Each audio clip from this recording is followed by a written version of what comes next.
മത്സരിച്ച മുഴുവൻ സീറ്റുകളിലും ദാരുണമായി തോറ്റ് ചിത്രത്തിൽ ഇല്ലാതായി കോൺഗ്രസ്. മത്സരിച്ച 2 സീറ്റിലും നോട്ടയ്ക്ക് പിന്നിലാണ് CPM.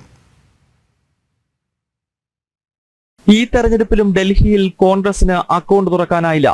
മത്സരിച്ച 70 സീറ്റിലും സമ്പൂർണ്ണ പരാജയം.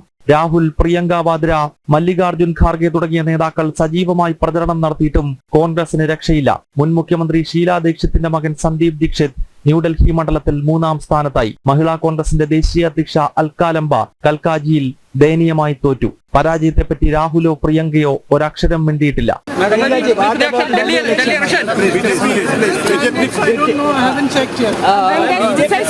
2015 മുതൽ കോൺഗ്രസ് MLA ഡൽഹി കണ്ടിട്ടില്ല.